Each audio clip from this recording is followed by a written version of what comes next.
Il s'appelle Agnès Laville. Elisabeth. T'as fait un feu?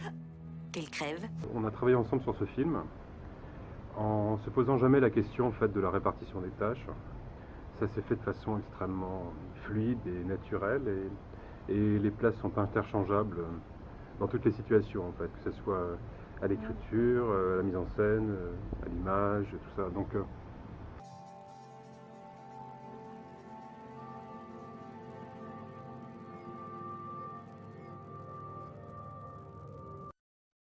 la couleur des murs, le bruit de la rue, la musique n'est pas moins important que le scénario. Au moins un jour sur deux, nous sommes prêts à défendre l'idée qu'un film, ça s'écoute autant que ça se voit. Donc, de là à avoir envie de s'intéresser à toutes ces choses, à tous ces niveaux de construction, il n'y a qu'un pas très facile à franchir si on a l'appétit pour ça. Et l'appétit, il existe, et c'est vrai aussi de la question de la musique, qui est plutôt le rayon de Patrick. Les chantiers musicaux sont anticipés le plus possible. Et en général, Patrick nous nous sommes fait, grâce à son travail, une idée assez précise du climat musical ou sonore, les deux étant très étroitement liés, avant de commencer à tourner. Avant de penser aux images, en fait, on a pensé au son que pouvait avoir le film et à la manière et à ce qu'entendait le personnage d'une certaine manière. En traversant toutes ces strates urbaines, etc., on s'est beaucoup promené avec des petits magnétophones, etc., et on a échantillonné des autoroutes à n'en plus finir. On a travaillé sur des harmonisations de ces sons, on a essayé de trouver une musicalité là-dedans.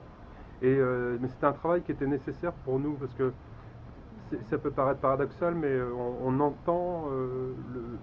on préfère entendre le son du film avant de voir les images du film. Mais bon, les choses vont très vite après, évidemment. Après, une image amène un son amène une image. Avant même, et tout ça pendant que le scénario se construit finalement. Ce qui nous paraissait rigolo dans la partie sonore, disons, du film, c'est la façon dont on est traversé par le son. C'est-à-dire que en se déplaçant dans le paysage, on traverse des couches sonores.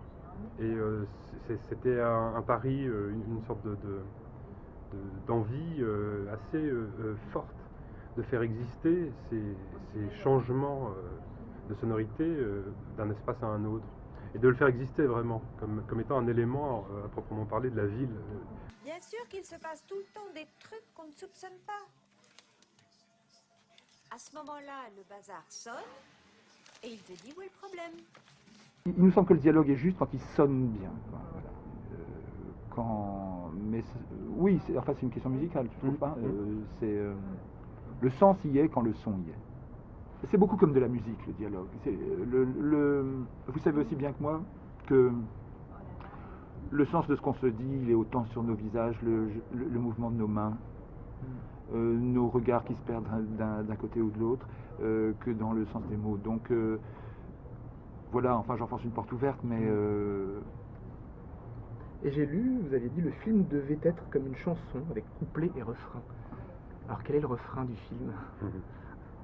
Alors il y a des refrains, oui, il y a les transports en commun qui sont des refrains, il y a un système de... Enfin, c'est pas un système, c'est une sorte de petite machine assez modeste, mais qui tourne.